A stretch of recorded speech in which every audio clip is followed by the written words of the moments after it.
स्वप्न आज प्रत्यक्षात वास्तविकपणे उभे आहे. आपल्या सर्वांच्या प्रेमाने, विश्वासाने आणि खुल्या दातूनपणे इमारतीची प्रत्येक खोली, भिंत, कोपरा हा आपल्या कामगिरीची साक्ष देतो. हा वर्धापन दिन कसा करावा असा विचार माझ्या मनात जेव्हा आला तेव्हा भावना एकच होती, हा दिवस आमचा नाही, आमच्याकडे नसता. कारण आम्ही फक्त स्वप्न पाहिले, पण त्या स्वप्नाला आकार देण्याचे सामर्थ्य तुम्ही आम्हाला दिले. त्यामुळे हा सोहळा केवळ कार्यक्रम नाही, तर आपल्या प्रगतीचा एक उत्सव आहे. 8 वर्षाचा प्रवास अवघ्या 20 टाकांपासून सुरू झालेला आता 75 पर्यंत पोहोचलेला आहे. पण ह्या प्रगतीचा आनंद हा प्रगतीत नाही, तर प्रत्येक चेहऱ्याला ज्याला इथे पुन्हा जगण्याची आशा मिळाली, त्या प्रत्येक कुटुंबाने आमच्यावर विश्वास दाखवून त्यांच्या नातेवाईकांना इथे ठेवले आणि त्या प्रत्येक लाभार्थ्याने ज्याचे आम्ही समाधान करू शकतो, त्याचा त्रास कमी शिकतो, त्याच्या आनंदामध्ये मला खरा आनंद आहे. आज स्नेहसावली विविध कारणाने रावलही झालेल्या व्यक्तींना 24 तास वैद्यकीय सेवा, नर्सिंग केअर, शुश्रूषा, फिजिओथेरपी, प्रिव्हेन्शन, मानसिक आधार आणि सर्वात महत्त्वाचे म्हणजे सन्मानाने जगण्याचा अधिकार देण्याचा प्रयत्न करत आहे. कारण आमचा विश्वास आहे की परावलंबी माणसाला आयुष्याच्या प्रत्येक टप्प्यावर सन्मान आणि प्रेमळ आधार हा मिळालाच पाहिजे. आज उपस्थित असलेल्या सर्व दात्यांचे मी मनापासून आभार मानतो. तुमच्या प्रत्येक योगदानामध्ये केवळ आर्थिक मदत नाही, तर एक जिव्हाळ्याची भावना आणि मानसिकता स्पर्श आहे. कोणतीही सामाजिक संस्था ही फक्त चांगल्या विचाराने चालत नाही, ती समाजाच्या विश्वासावर, आर्थिक पाठबळावरच चालत असते. तो विश्वास आपण सर्वांनी आमच्यावर टाकला, त्यामुळेच स्नेहसावलीची वास्तू उभी राहिली. बरेचदा निधीची चिंता होती, हे बांधकाम करताना अनिश्चितता होती, अनेक प्रश्न होते, पण दरवेळेस कुठून तरी एक मदतीचा हात आला आणि आज आम्ही पहिला टप्पा म्हणजे पहिली फेज पूर्ण करू शकतो. त्यामुळे हे आमच्यासाठी, सर्वांसाठी ही नुसतीच इमारत नाही, तर एक आपुलकीचे, प्रेमाचे, सामाजिक बांधिलकीचे गंभीर आहे.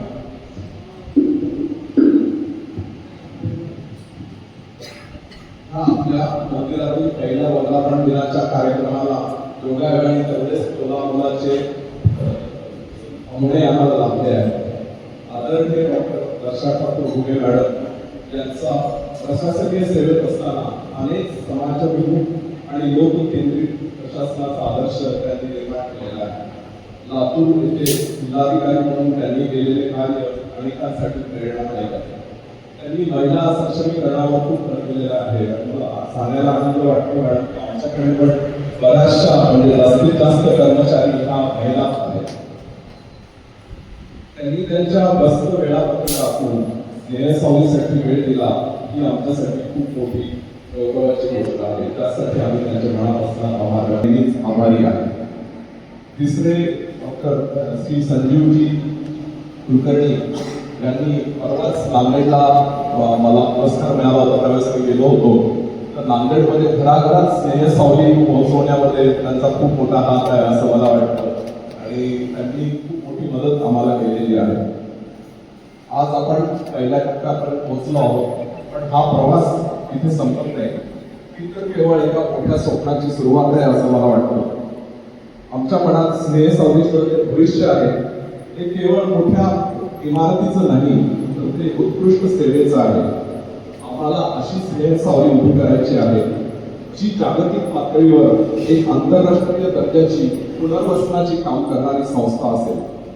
उपचारांच्या गुणवत्तेपासून शुश्रूषेपर्यंत, पुनर्वसनापासून मानसिक आधार देण्यापर्यंत प्रत्येक बाबतीत जागतिक निकष पूर्ण करणारी संस्था म्हणून स्नेहसावलीची ओळख व्हावी, हे खरं आमचं ध्येय आहे. स्नेहसावलीच्या उर्वरित मजल्याचे काम पूर्ण करून अत्याधुनिक एक न्यूरो रिहॅबिलिटेशन सेंटर उभे राहावे. त्यामध्ये मेंदूविकार, स्ट्रोक, स्पायनल इंजुरी, पार्किन्सन, किंवा इतर न्यूरोलॉजिकल डिसीजेससाठी इतर आजारांनी त्रास होणाऱ्या लोकांना स्वावलंबी बनवण्यासाठी एक छान पुनर्वसन केंद्र छत्रपती संभाजीनगरमध्ये निर्माण व्हावे, हेच आमचे ध्येय आहे असं मला वाटतं. पुनर्वसन क्षेत्रात जे काही सर्वोत्तम आहे ते स्नेह साऊच्या माध्यमातून आम्ही देऊ शकू, एवढी आमची भविष्यात प्रगती झाली पाहिजे असं मला वाटतं. स्नेह साऊ हे एका व्यक्तीची नाही, एका कुटुंबाची नाही, तर ती संपूर्ण समाजाच्या प्रेमाने उभे राहिलेली सामाजिक संस्था आहे. आज तुम्ही इथे उपस्थित राहून पुन्हा एकदा स्नेह साऊवरील प्रेम, विश्वास आणि आपुलकी व्यक्त केली. तुमच्या या सहकार्यामुळे आमची जबाबदारी खूपच वाढलेली आहे. आपण आमच्यावर ठेवलेला विश्वास आम्ही आयुष्यभर जपतो. तुमच्या प्रत्येक कानामधील भावना, प्रत्येक रुपयामागील तुमचा विश्वास आणि प्रत्येक सहकार्यामागील तुमचं प्रेम हे आम्ही आमच्या कार्यात प्रामाणिकपणे परतफेड करण्याचा प्रयत्न करू. आपले प्रेम, आशीर्वाद आणि सहकार्य सदैव असेच पाठीशी राहावे एवढं ईश्वरचरणी प्रार्थना करू मी माझे 2 शब्द सांगतो. आपल्या उपकारांची परतफेड करण्याचा नाहीये, आम्ही तर अजन्म कायमचे आपल्या मनात राहू शकतो आणि आमच्या बरोबरच ही स्नेह सावली तुमच्या सर्वांची आहे, आपल्या सगळ्यांची आहे. तर आजच्या ह्या 18 वर्धापन दिनाच्या निमित्ताने आम्ही एक सत्कार करण्याची संधी आपल्याला मागितली आणि आपण सगळेजण आलात. तर आज आपण ज्यांनी या बांधकामासाठी जागा दिली, कक्षदान केले, त्या सर्वांचा सत्कार करणार आहोत. सर्वप्रथम आज आपण बघतो की एक इंच जागेसाठी घरामध्ये भांडणं होतात, कोर्टामध्ये केसेस असतात. पण अशा परिस्थितीमध्ये नांदेडचे डॉक्टर बालाजींचे मित्र डॉक्टर अविनाश रत्नपारखी आणि डॉक्टर शिल्पा रत्नपारखी जे सध्या युकेला असतात, त्यांना आपला प्रकल्प इतका आवडला की त्यांनी त्यांचे हे स्वतःचे प्लॉट आपल्याला डोनेशनमध्ये दिले. तर आज त्यांचे आई वडील इथे आहेत. मी आपल्या माननीय प्रमुख पाहुण्यांना विनंती करते की आपण आमच्या दात्यांचे सत्कार करावे. सर्वप्रथम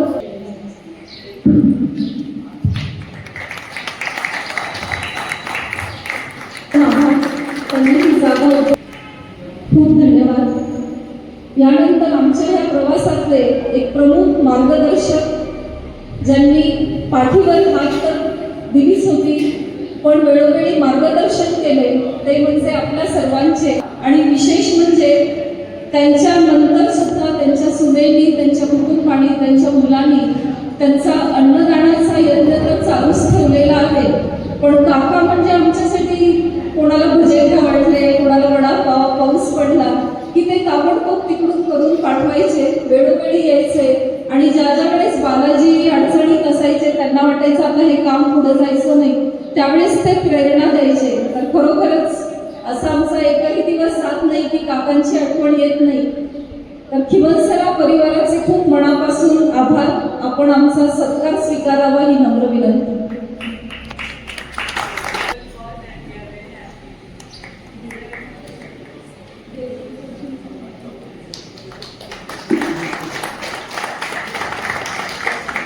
बघितला आणि त्यांना तो इतका आवडला की त्यांनी ताबडतोब त्या वर्षीचा सीएसआर आम्हाला दिला.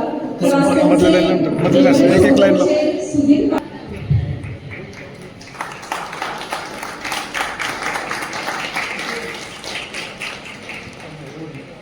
मार्ग काढण्यासाठी एंड्रेस हाऊसरचा सीएसआर देऊन त्यांनी फक्त महिलांसाठी एक डिमेन्शियाचा वॉर्ड डोनेट केलेला आहे.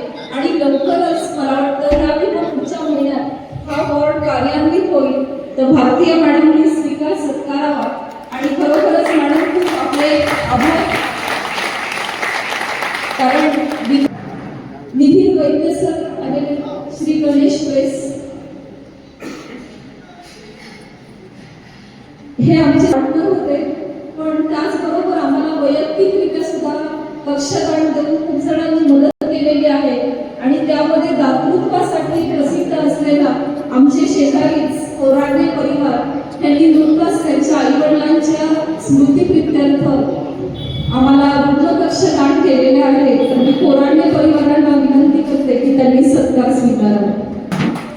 जोडी होती आणि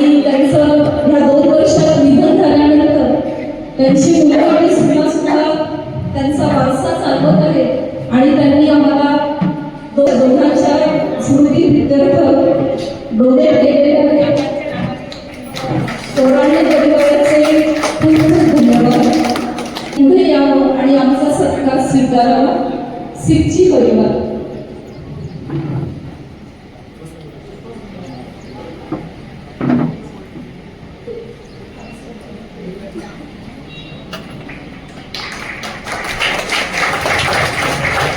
दान दिला त्या डॉक्टर वनमाला पानसे. त्यांनी फक्त दानच नाही दिला तर ते आम्हाला मार्गदर्शन पण करतात, सतत आमच्या संपर्कात असतात आणि संस्था कशी चालत आहे, त्याची कशी प्रगती चालू आहे याच्याबद्दल त्या नेहमी विचारपूस करत असतात. तर फक्त दान देऊन त्या थांबलेल्या नाहीत तर त्या आमच्याशी जोडल्या गेलेल्या आहेत. मी पानसे आजींना विनंती करते की त्यांनी आमचा सत्कार स्वीकारावा. पानसे परिवाराचे सदस्य असतील तर त्यांनी पण समोर यावं.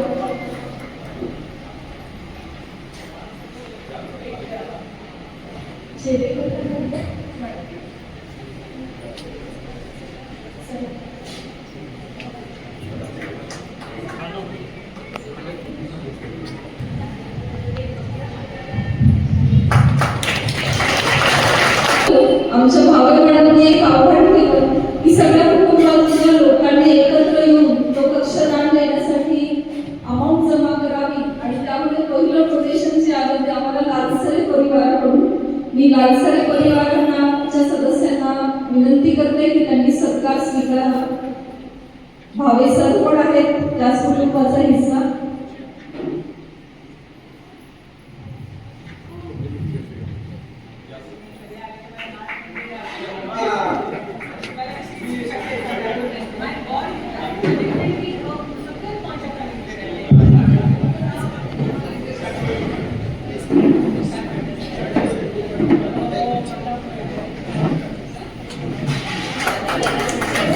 लालसरे कुटुंबियांनी एक आदर्श पाऊल दिलेला आहे की ज्यांचं मोलाचं योगदान आहे त्या म्हणजे रत्नाळीकर परिवार. तर मी राजीव रत्नाळीकर सर आणि त्यांच्या परिवाराला विनंती करते की त्यांनी समोर येऊन सत्कार स्वीकारावा. मला माहिती आहे सरांना आवडत नाही पण तरी पण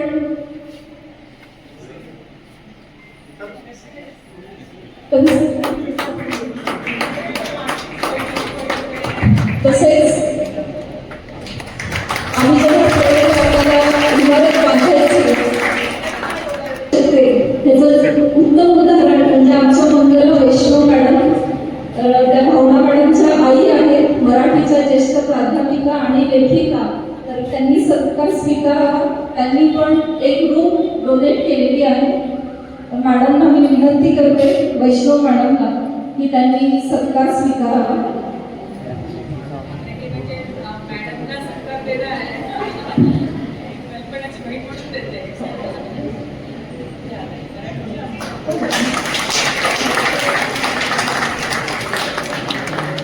सर आमच्या मुलांच्या जन्मापासून आम्ही त्यांच्याकडे जातो.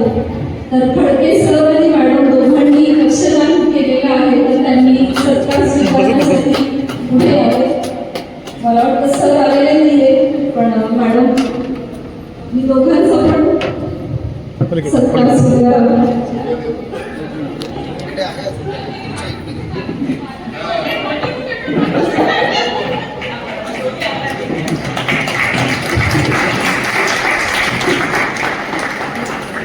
मालखरे सर आलेले.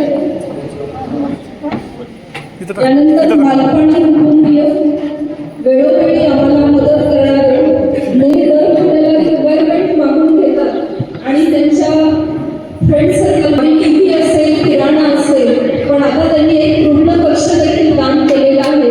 तर मालपाणी परिवाराने सत्कार स्वीकारावा. त्याच एक पूर्ण कक्ष स्वीकारावा.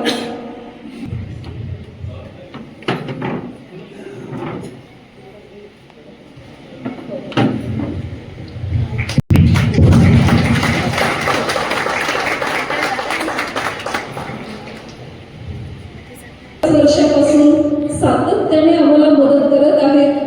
कधी वस्तू असतील किंवा त्यावेळेस तर त्यांनी आम्हाला आर्थिक मदत देखील दिलेली आहे बांधकामासाठी. तर रवींद्र वैद्य आणि मॅडम शुभदा मॅडम यांनी हा सत्कार स्वीकारावा ही विनंती.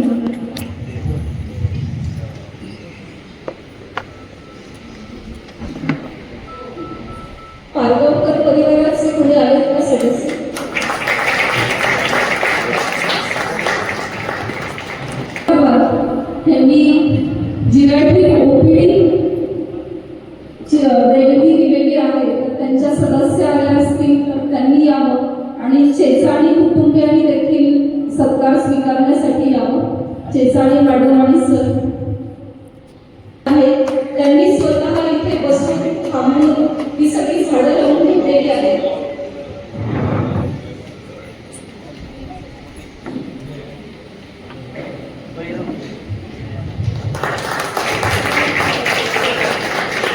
गव्हर्नमेंट मेडिकल कॉलेज ही खूप आधीपासून आमची मैत्रीण आहे, उत्कृष्ट निवेदिका आहे.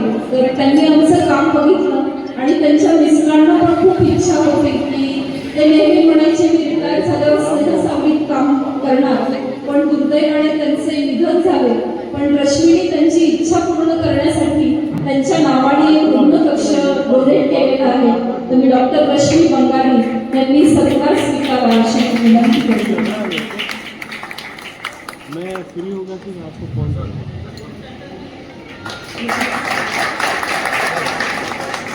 जेवणाची जिम्मेदारी सरांनी घेतलेली आहे आणि त्यामुळे छान छान पदार्थ आणि आम्हाला पण खूप मदत होते. यदुवंशी सरांनी सत्कार स्वीकारावा.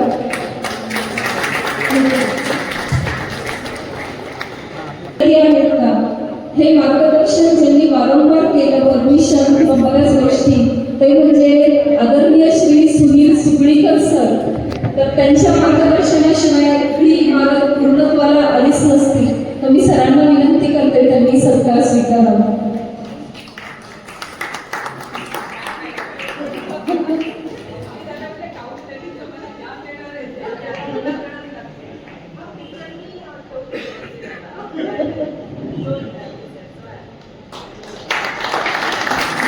जबाबदारी घेतली आणि आर्किटेक्टची जबाबदारी राजीव सर आणि त्यांच्यासोबत मुग्धा हे दोघं जण रोज येऊन इथे बघायचे. तर मी मुग्धाला विनंती करते की तिने आमच्या सत्काराचा स्वीकार करावा. आर्किटेक्ट मुग्धा गोडेगोले ही अडीच आणि त्या सगळ्या कल्पना तिच्या आहेत, तिनेच आर्किस्ट आणलाय. आणि एक मला वाटतं महाराष्ट्रातलं पहिलं डिमेन्शनचं युनिट आता आपल्याकडे तयार होईल, तरी खास महिलांसाठी.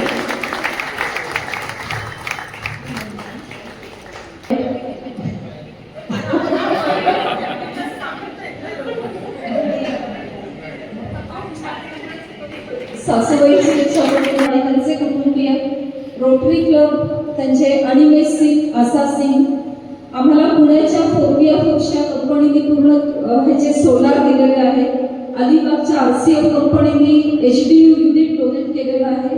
CP त्रिपाठी सरांनी देखील भरीव देणगी दिली. हार्वर्ड फिनोकेम दर महिन्याला किराणा देतात. नरेंद्र काळे आणि नंदा काळे अमेरिकेला असतात, पण ते वेळोवेळी त्यांचं एक हे असतं की कुठे कमी पडतो तिथे आम्ही आहे, त्याच्यामुळे तुम्ही सांगत जा.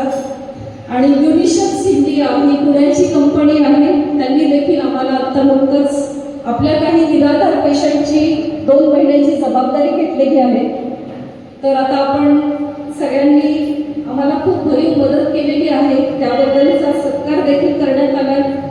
असं म्हणतात संपत्तीच्या 3च गती असतात. एक आपण उपभोग घेतो, एका संपत्तीचा नाश होतो जर ती वाईट कामासाठी वापरली, आणि तिसरा असतो तो दान देतो. तर जी संपत्ती दानात वापरली जाते ती समाजाला समृद्ध करते, ती निराधार गरजू लोकांच्या आयुष्यामध्ये आशा फुलवते. तर देणाऱ्याने देत जावे, घेणाऱ्याने घेत जावे, घेता घेता एक दिवस देणाऱ्याचे हात घ्यावे. ही कविता आपल्या सगळ्यांना माहिती, आपण खूपदा ऐकलेली, परंतु आजच्या ह्या कार्यक्रमात तिचा खरा अर्थ साकार झालेला आपण अनुभवत आहोत.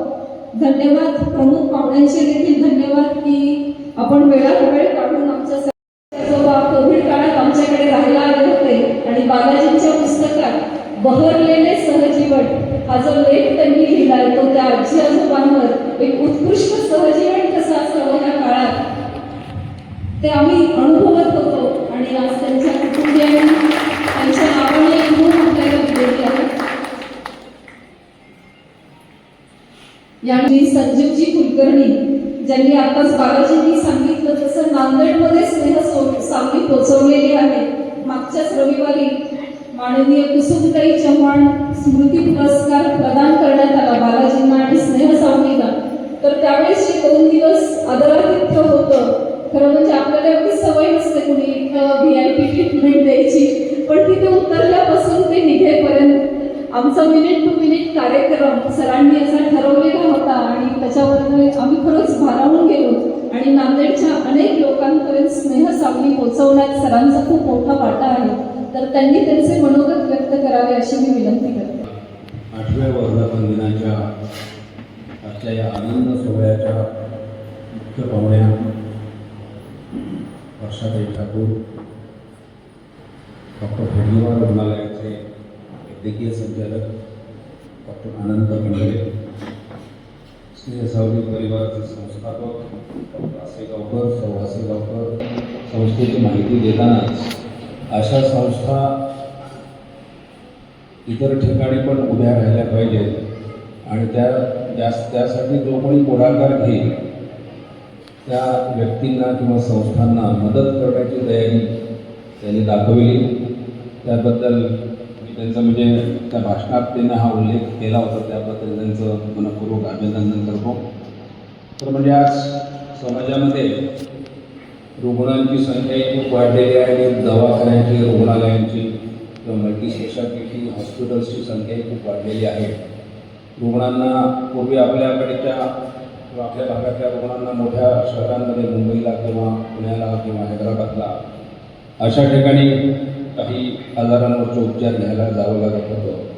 पण आता सगळ्याच प्रकारचे उपचार महत्त्वाच्या शहरांमध्ये उपलब्ध झालेले असल्यामुळे हायर सेंटरला पाठवण्याची तशी फार आवश्यकता उरलेली नाही पूर्वीच्या तुलनेत.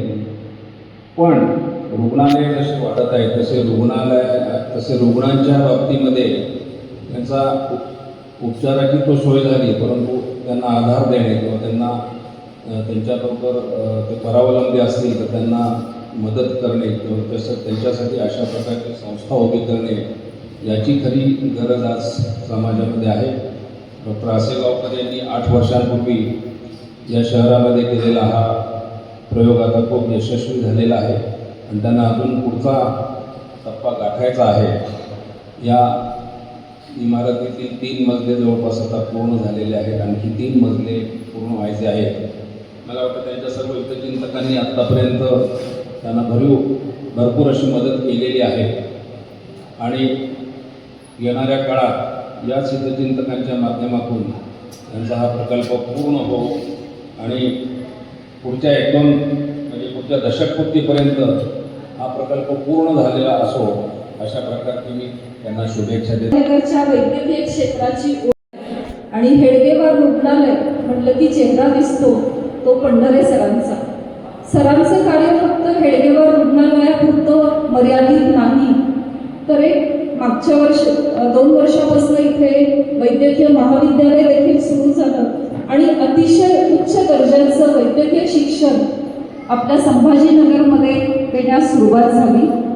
त्याचबरोबर सगळ्यात आम्हाला अभिमान वाटतो, कारण मी पण मेडिकल कॉलेजमध्ये आहे, त्याच्यामुळे वैद्यकीय शिक्षणाचं काय महत्त्व आहे हे मला खूप चांगल्या प्रकारे माहिती आहे आणि मला खूप छान वाटतं की सर नागपूरच्या एम्स म्हणजे आपल्या वैद्यकीय शिक्षणातलं सगळ्यात उच्च स्थान, तर नागपूरच्या एम्सचे सर अध्यक्ष आहेत.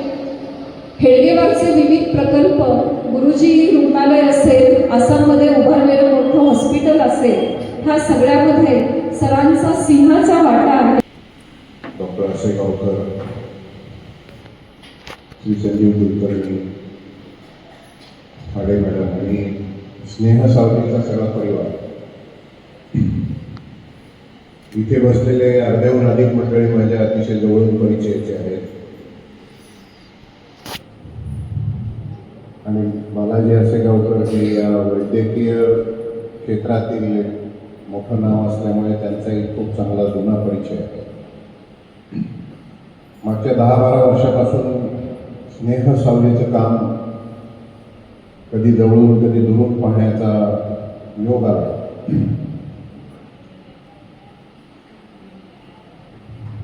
सुरुवातीला मन म्हणत असे की स्नेहसावली नीट चालू नये.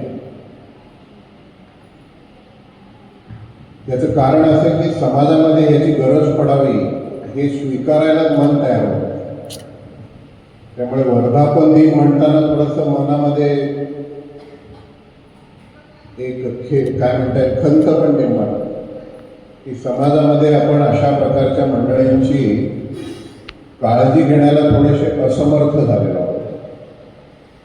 न्यूक्लिअर फॅमिली आहे, वैद्यकीय आजारांची क्लिष्टता झालेली आहे, वय वाढलेलं आहे आणि प्रत्येकाला आपल्या जगण्यासाठी ही मारामारी करावी लागते. त्यामुळे आपल्याच आप्त इष्टांची मनावर दगड ठेवून सुद्धा का होईना पण स्नेहसावलीसारखा आधार घ्यावा. काहींना नाईलाजाने घ्यावा लागतो, काहींना घरची सामाजिक परिस्थिती आहे. त्यामुळे स्नेहसावलीच्या वर्धापन दिनी शुभेच्छा देताना स्नेहसावलीच्या कामाची गुणवत्ता नक्की वाढो, याचा लाभ समाजाला ज्यांना गरज आहे त्यांना नक्की मोठ्या प्रमाणावर मिळो. पण सोबतच याची गरजही कमी हो अशा शुभेच्छा मी की जी अवघड आहे. सध्याची जी जीवनाची गती आहे आणि ज्या प्रकारचं जीवन मी जरी ठरवलं, मनाप्रमाणे उपस्थित राहण्यामागचा हेतू म्हणजे या संस्थेला मदत करणाऱ्यांचं कृतज्ञता व्यक्त करण्याचा हा कार्यक्रम आहे आणि तो माझ्या दृष्टीने खूप जिव्हाळ्याचा विषय. हेडगेवार रुग्णालयाबद्दल आताच बोलण्यात आलं. हेडगेवार रुग्णालय आता सुरू असलेलं श्रीरामचंद्र हे कॉलेज किंवा संकुल, ही सगळी रुग्णालय ही समाजाच्या आधारावर उभी राहिली. समाजाने मदत केली म्हणून इतका मोठा व्याप वाढलेला असून सुद्धा या संस्थेवर अजूनही 0 रुपयाचं कर्ज आहे. 1ही रुपयाचं कर्ज आम्ही घेण्याची गरज पडली कारण समाजाने ही संस्था उचलून स्नेहसावलीला शुभेच्छा देताना माझी उपस्थिती मला वाटतं यासाठी आहे की स्नेहसावलीला सुद्धा याच प्रकारचं सहकार्य समाजाचं मिळायला हवं. ही एक दुर्दैवानी का होईना, नाईलाजानी का होईना, एक समाजाची मोठी गरज भागवणारी संस्था आहे. यात एक भाग वेगळा की जो यांच्या कर्तृत्वाचा भाग आहे की स्नेहसावलीने आपली ओळख वेगळ्या प्रकारे निर्माण केली. अशा प्रकारची सेवा देण्याचा गांभीर प्रयत्न करणाऱ्या संस्थाही समाजामध्ये दुर्दैवानी आहेत. पण खऱ्या मनापासून प्रयत्न करणारे आणि स्वतःला जी गरज वाटते समाजाची म्हणून सुरू करणारे, स्वतःच्या पैशातून सुरू करणारे असे गावकर आणि त्यांचं सर्व कुटुंब याचं खरोखर कौतुक करायला तेवढं कमीच आहे.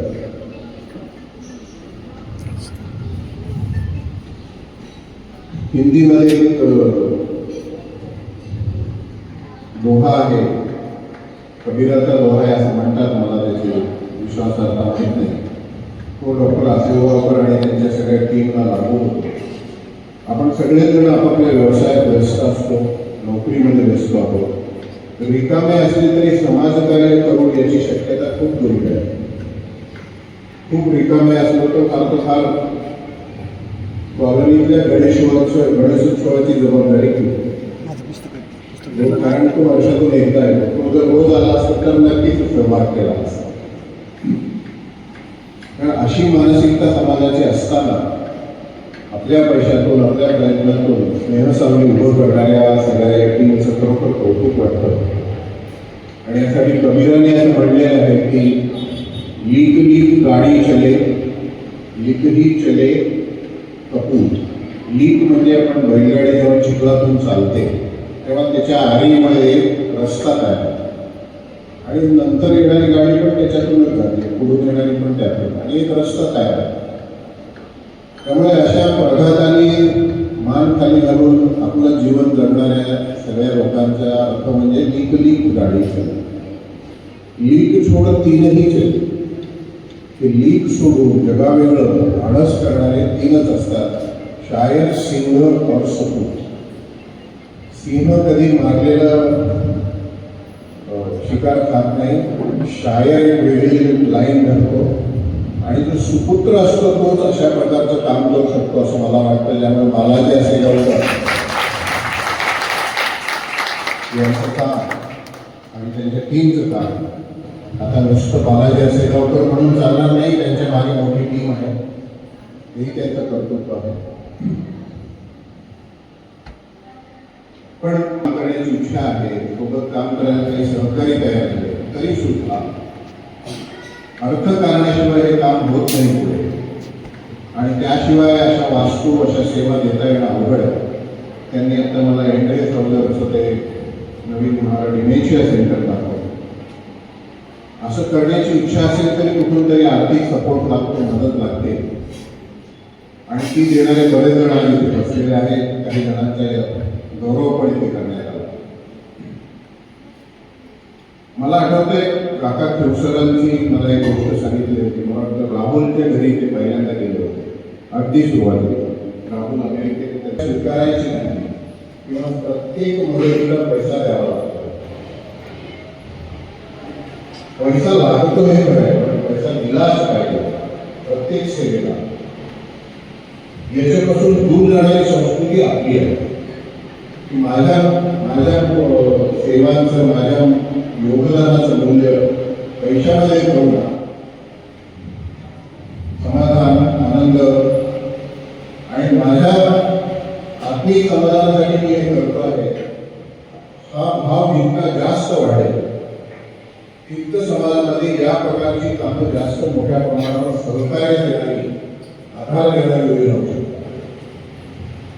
पैशाशिवाय काही होत नाही. मला आठवत आहे आमचे रोगाचे अभ्यासकर म्हणायचे की पैशाने सगळं होतं हे म्हणणं चुकीचं आहे, पण पैशाशिवाय सगळं होतं हे म्हणणे चुकीचं आहे. त्यामुळे पैसा एक चलन आहे आणि हे चलनातून पैसा, या चलनातून काय निर्माण व्हावं याची जर त्याला म्हणतात की शुद्ध वृत्ती ठेवतात. मी देत असलेल्या पैशाचा उपयोग करणारी ही संस्था आहे. त्यांनी पण योग्य पद्धतीने करावा एवढी इच्छा मनात बाळगून मी पैसे देतो. म्हणजे आज इथे बरेच योगदान करणारी मंडळी स्नेह सावलेला बसते. त्यांना माझी विनंती आहे की जोपर्यंत जिवंत आहात तोपर्यंत स्नेह सावलेला मदत करा. आज केली म्हणून पुन्हा आता 10 वर्षांनी स्नेह सावलेची मंडळी मागे लागली म्हणून पुन्हा मदत करेल असं न करता माझा आग्रह आहे की दरवर्षी ठरवून आपणहून स्नेह सावलीमध्ये येऊन पैसे देण्याची जर निश्चय करू शकला तर फार समाजामध्ये याचा खूप मोठा लाभ समाजाला होऊ शकतो. एक वेगळं उदाहरण आम्ही आता सध्याची परिस्थिती अशी आहे की अगदी जवळच्या मित्रांना सुद्धा ईमेल करून पैसे मागायला किंवा आमच्या संस्थेला पैसे पाहिजे जर देत असतात. वाट न पाहता जर देतात कारण समाजामध्ये रिसिव्हरचा भाव दिला आणखी मोठं काम करू शकतात, आणखी चांगली समाजकार्य उभे राहू शकतात. हा भाव मनात ठेवून जर आजच्या दात्यांचं कौतुक आहे. त्यांनी याच भावनेने मदत केली असणारे मला अनेकांच्या चेहऱ्यावर मला खरं तर असं समोर बोलवण्याची गरज नाही आणि एका अर्थाने ते उपकृत झाल्याच्या भावनेने हे सरकार स्वीकार करतो. त्यामुळे अशाच भावनेने यापुढे हे सर्वांना मदत मिळावी अशी ईश्वराकडे मी प्रार्थना करतो. स्नेह सावलेचं काम आणखी गुणवत्तेने आणखी लोकांपर्यंत पोहोचावं, समाजाने ते उचलून धरावं अशी इच्छा ईश्वराकडे व्यक्त करतो आणि हे सगळं एवढंच लक्षात आहे आणि आज पण आम्हाला पुढे प्रेरणा दिलेली आहे काम कसं करावं याबद्दल धन्यवाद. यानंतर आपल्या अध्यक्षीय समारोपाकडे वळण्याची वेळ आलेली आहे, पण त्यापूर्वी मला वाटतं मालखरे काका आलेले आहेत. मालखरे कुटुंबीय काकाच्या स्मृतीप्रित्यर्थ आम्हाला दुग्धकक्ष देणगी दिलेली आहे. त्यांनी त्यांच्या कुटुंबियांनी सत्कार स्वीकारावा.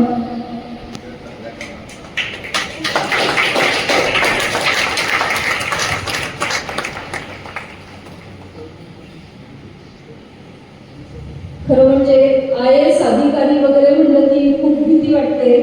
आणि सांभाळत आहेत ती खरोखर आमच्या सगळ्यांसाठी खूप अभिमानाची गोष्ट आहे. आमच्या शेजारी घाटीशी पण त्यांचं हे 2-3 प्रमुख पाहुणे आहेत.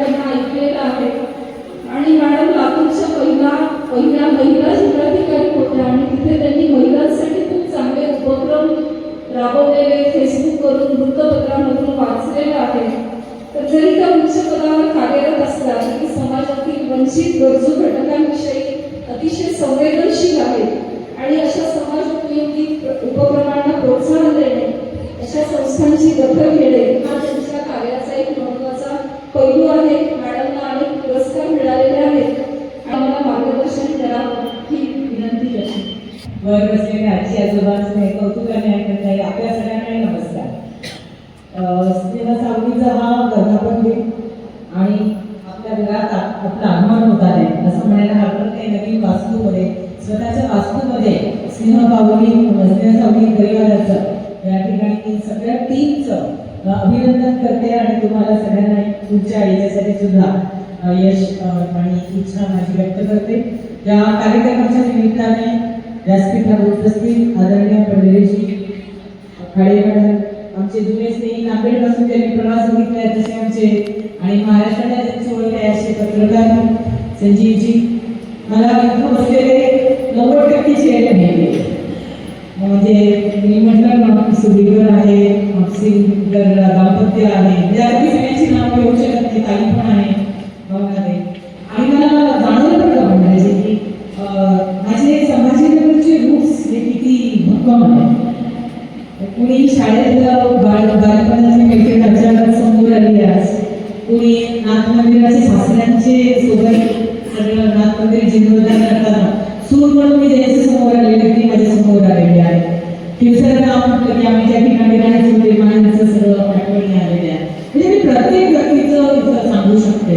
इतकी असे डॉक्टर विविध घटकातल्या लोकांशी संवाद साधणं माझा छंद आणि ती माझी गरज पण आहे. कारण तोपर्यंत समाजातल्या सगळ्या खऱ्या संवेदना या आमच्यापर्यंत पोहोचू शकत नाही. आज सगळ्यांनी सुद्धा या ठिकाणी त्यांच्या भावना व्यक्त केल्या. पण मला असं वाटतं की याच्या पलीकडे मातृदेवो भव पितृदेवो भव ही आपली ओळख आहे, ही आपली संस्कृती आहे. आणि या संस्कृतीला समोर ठेवून ही जी आज इमारत या ठिकाणी, कारण इमारत म्हणजे 4 भिंती नसतात ना, ती बोलकी इमारत असावी लागते, ती बोलकी भिंत असावी लागते, मग त्याला घरपण प्राप्त होतं. काळाची गरज खंत तर वाटतेच. मी ब्युरोक्रॅट म्हणून काम करतो ते विशेषतः जिल्हाधिकारी म्हणून काम करतो.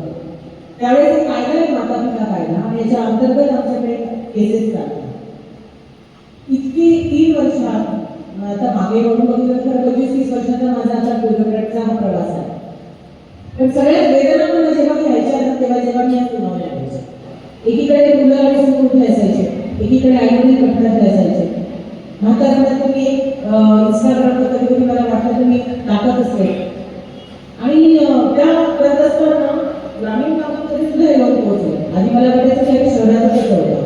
मग मला करून आलं की शहरातले लोक काय येत नाही, ग्रामीण भागातलेच लोक काय येत नाही. मग त्याच्यातला सामाजिक पण मी दृष्टिकोन बघितला की मानवता समाजामध्ये कसं जायचं या सुद्धा अनेक घटक असल्यामुळे शहरातले लोक तेवढे येत नव्हते. आणि त्या जजमेंट देताना कधी कधी मी पार्शल व्हायचे. मग मी त्याचा क्लॉज शोधून काढलाय की याच्या जमिनी करून देता येतील का, यांना अटक वरून काढता येईल का. पण मग अनेक गोष्टी जेव्हा लक्षात आल्या तेव्हा माझ्या एक लक्षात आलं की सगळ्या गोष्टी कायद्याने जर झाल्या असत्या तर मुंडावरही घेतलाच नसता समाजाला. मुंडा प्रत्येक कायद्याचं आहे इतके वर्ष झालं. सगळ्या गोष्टी कायद्याने करू नाही तर त्याला माणुसकीची आणि आपल्या सगळ्यांची जोड आणि समाज मान्यता पण लागत असते. समाज मान्यता राजमान्यता लागते.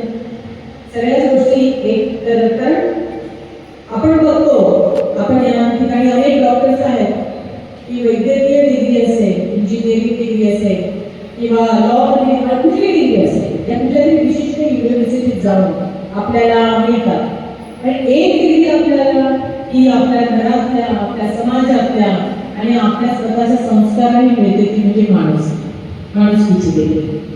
आणि मला वाटतं इथं बसलेले सगळेजण माणुसकीच्या डिग्री बरोबर झालेले आहेत.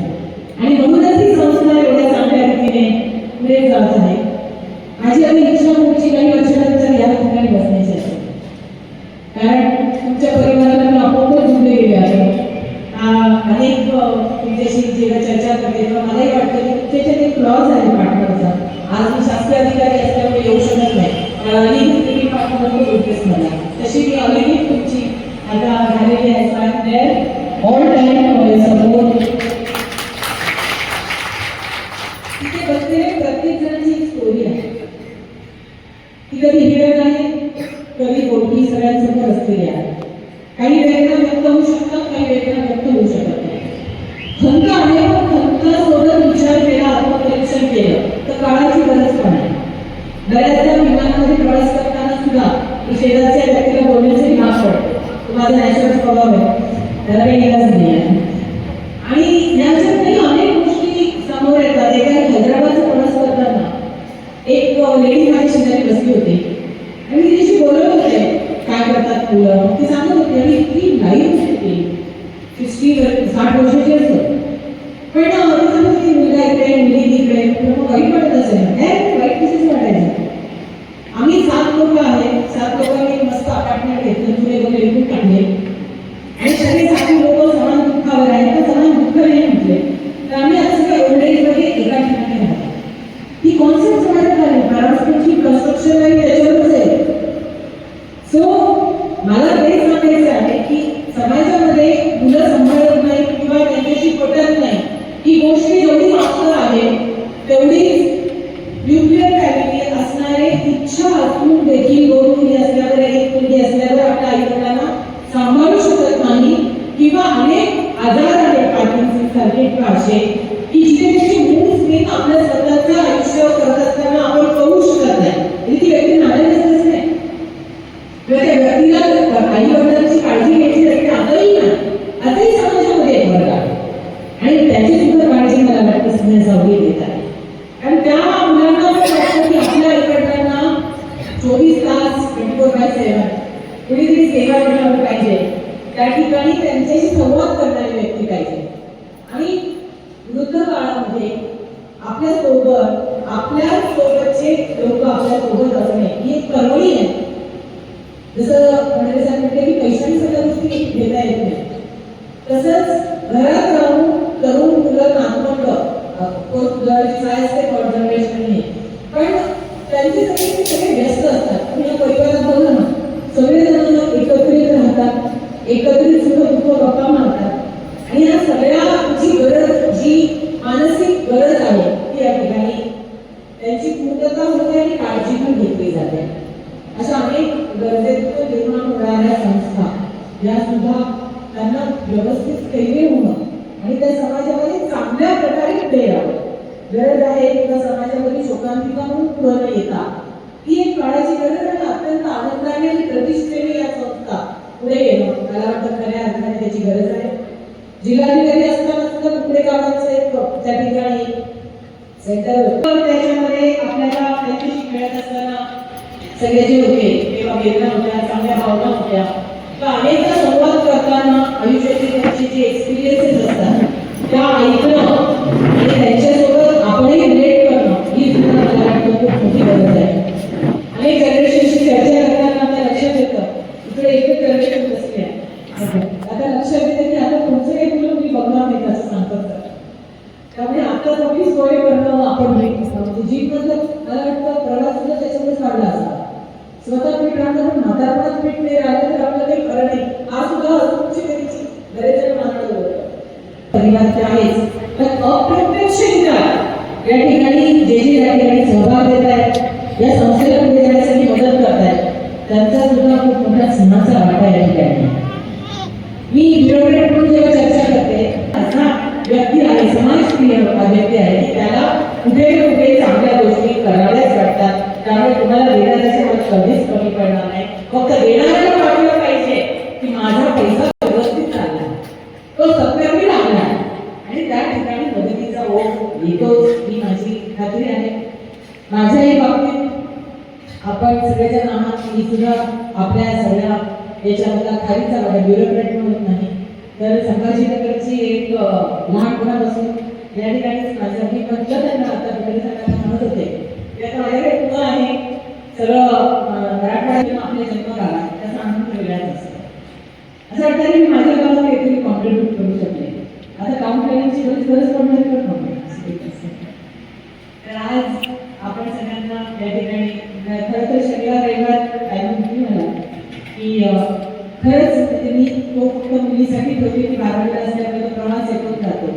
तर माझ्या 3 महिन्याच्या कारकिर्दीतला प्रमोद आणि दाम्पत्य बनवतो ऍक्टर आहे की जे सतत मागे होते आणि हा कार्यक्रम तिचा उल्लेख करून की हा म्हणजे हा घ्यायचा आहे कारण याला माझा पण एक जुगाड आहे आणि माझं पण नातं आहे.